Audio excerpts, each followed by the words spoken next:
मेरे चैनल राष्ट्रभाषा हिंदी में आप सभी का स्वागत है। तो आज हम पढ़ेंगे समानार्थिक शब्द। तो समानार्थिक शब्द का मतलब क्या होता है, देखो इनकी परिभाषा देखो। समानार्थी वे शब्द जो अर्थ, आशय व प्रयोजन की दृष्टि से समान हो, मतलब जिसका अर्थ, जिसका कहने का मतलब, जिनका प्रयोजन की दृष्टि से समान हो, उसे समानार्थी कहते हैं। लेकिन इसमें देखो क्या होता है, इन शब्दों में के अर्थ में इतनी सूक्ष्म भिन्नता होती है कि इसको अलग अलग जगह पर अलग अलग नाम प्रयुक्त किया जाता है। इतनी सूक्ष्म, छोटा सी अंतर होता है, ज़्यादा नहीं होता है, थोड़ा सी, उसे हम समानार्थिक शब्द कहते हैं। किस प्रयोजन से किस शब्द का प्रयोग किया जाता है, इतना ही अंतर है। तो देखो आज हम पढ़ेंगे उद्यम। तो उद्यम का मतलब होता है कार्य करते रहना। जो कार्य करता रहता है निरंतर, उसे हम उद्यम कहते हैं। और उद्योग निश्चित उद्देश्य पूर्ण कार्य, किसी उद्देश्य के प्राप्ति के लिए जो काम किया जाता है उसे हम उद्योग कहते हैं। दोनों में इतना अंतर है, ये किसी उद्देश्य के कारण किया जाता है और ये बिना उद्देश्य करता रहता है निरंतर बस। अब देखो ये तीन शब्द है, प्रणाम, नमस्कार, नमस्ते, जिसे हम हर जगह प्रयोग करते हैं, लेकिन तीनों का एकदम छोटा सा सूक्ष्म सा अंतर है, किस जगह किसको किया जाता है। देखो प्रणाम बड़ों को किया जाता है। नमस्कार सभी को सामान्य अभिवादन, मतलब बहुत सारे खड़े हैं उसको हम नमस्कार कहते हैं, उसे हम नमस्कार। नमस्ते सभी के लिए भी नमस्ते, और इसे अभिवादन के लिए अलग अलग जगह कर अलग।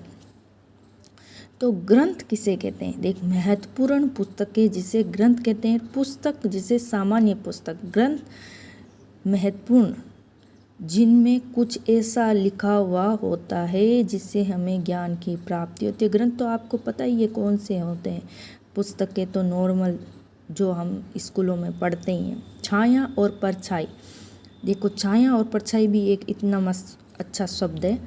छाया का मतलब, हम तो इस शैडो को ही छाया परछाई दोनों के लिए प्रयुक्त करते हैं, लेकिन इस छाया का मतलब है वस्तु की परछाई, वस्तु की परछाई। लेकिन परछाई किसे कहते हैं, जीवित प्राणी की परछाई, मतलब ये निर्जीव के लिए, ये सजीव के लिए प्रयुक्त किया जाता है।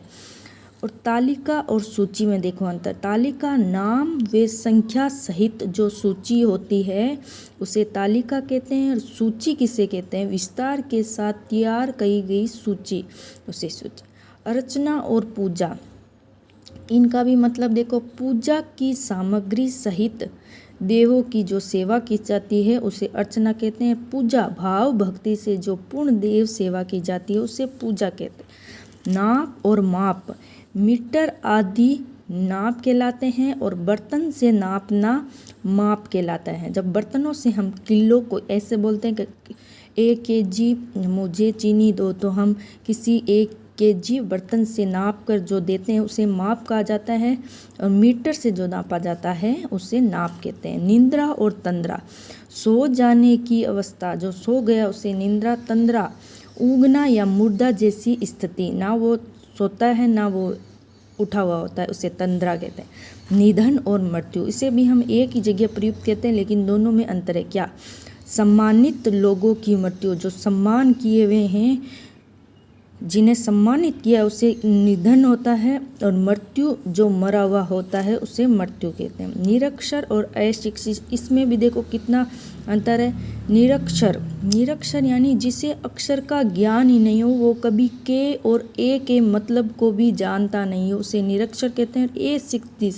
शिक्षित, जिसने किसी भी तरह की शिक्षा नहीं पाई हो, स्कूल में नहीं गए, लेकिन उसे पता है कि ये के और खे है, लेकिन उसने शिक्षा कभी नहीं पाई, उसे ए शिक्षित कहते हैं। लेकिन जिसे तो कुछ ज्ञान ही नहीं हो कि ए क्या है और के क्या है, तो वो निरक्षर होता है।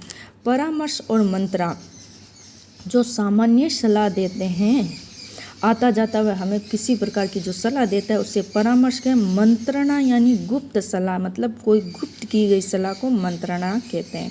तो इस प्रकार के समानार्थक शब्द होते हैं। Thank you for watching.